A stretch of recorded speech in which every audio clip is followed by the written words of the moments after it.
Hello. Hopefully you watched my video last week, and for all the whiskey fans that have followed me since 2010, thank you. And I did say we were going to change and start to introduce wines. And today, actually, I was inspired on Thursday at a wine and spirit show where one of my customers I've known for a long time said, "Mike," he said, "you have Tawny 10 from Taylor Fladgate, and at the time I had a single malt whiskey at the side of it." And he said, "I always forget port and go straight to the whiskey. What would be your suggestion?" And I said, "Well, yeah, that's a really hard one. I get lots of hard questions like that in this business. The answer would be have both on a regular basis." Do they go together? Well, they probably do. Taylor Tawny 10 I would have for dessert, and then I would move to a single malt, depending on my mood. But yeah, there's a place for both.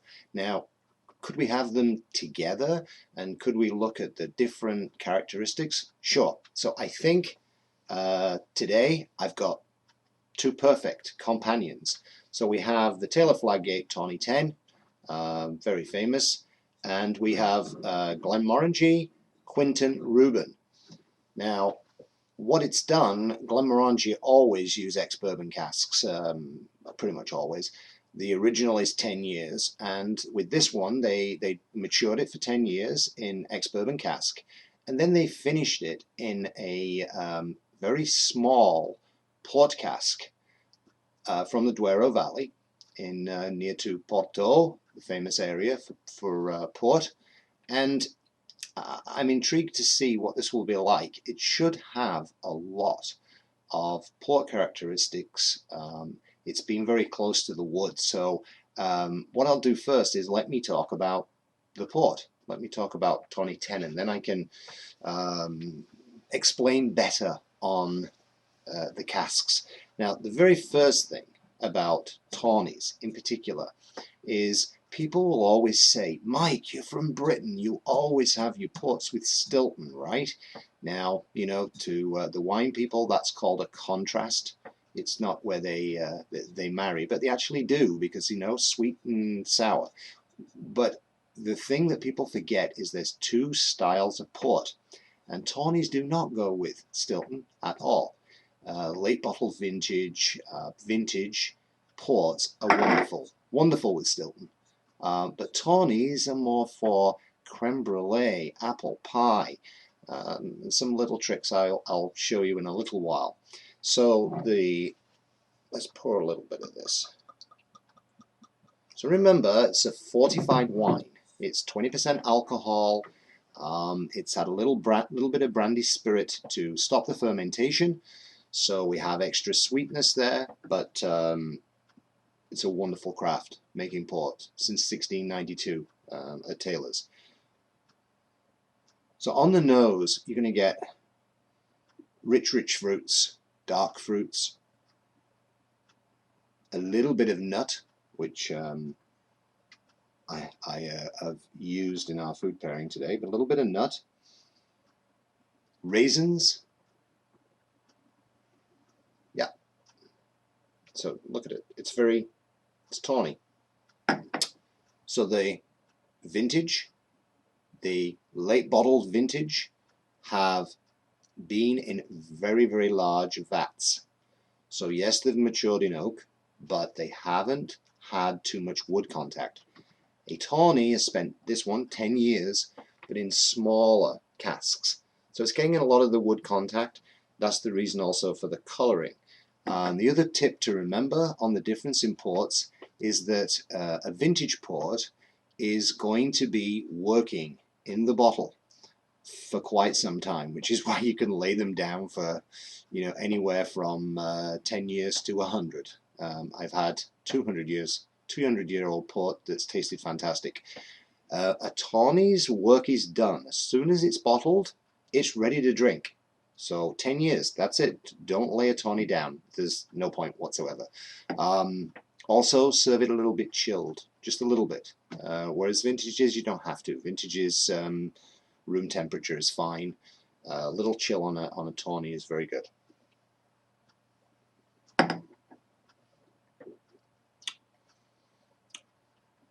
yeah, more and more of the black fruit coming through.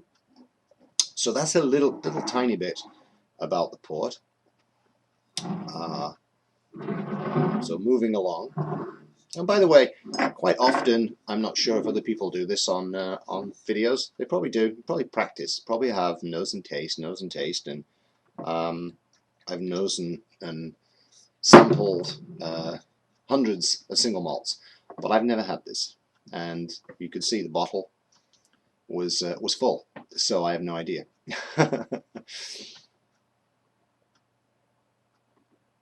Gosh.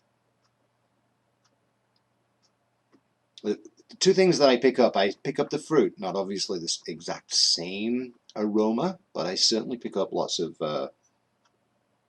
fruit in there.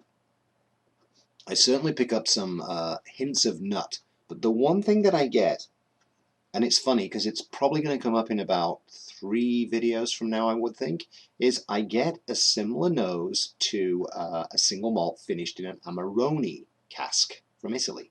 And all of us always say Turkish Delight, and that's what I get.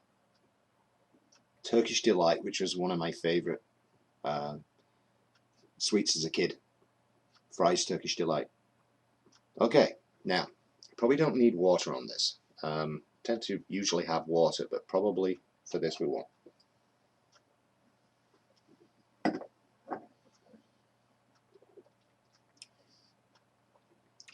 Gosh, so the dark black fruits, without a doubt, that's really the one thing it has in common with the port. And gosh, you could probably call it a dessert single malt whiskey. So you could actually just, rather than what I said earlier, just bring them both out together and try all sorts of different desserts, cheeses, little side things. So let's see if I can show you what I did. I brought out 2. Can you see that? Cadbury's with the almonds. I had an idea that both would have some hints of nut. So I've got some almond chocolate, and the chocolate's going to work with both of these products. First of all, because I mentioned Stilton, and you don't want to get confused with a Tawny, as opposed to a vintage with Stilton. So what I got was some Swiss, some just regular Swiss, because the one thing about Swiss is it's nutty.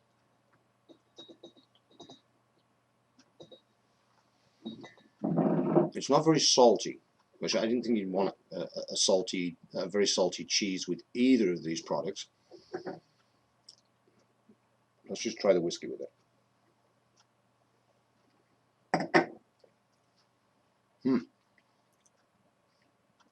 Excellent. I love cheese with single malt whiskey, though. You know that. I'm weird. And I think with this, we'll try both. But this is, as I said, this is almond chocolate.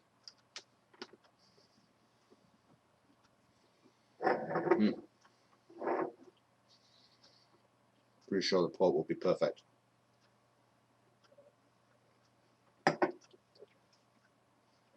Oh, delicious. I'm just going to stay here all afternoon, I think, because I know that the almond chocolate will work with the Quinta Ruban.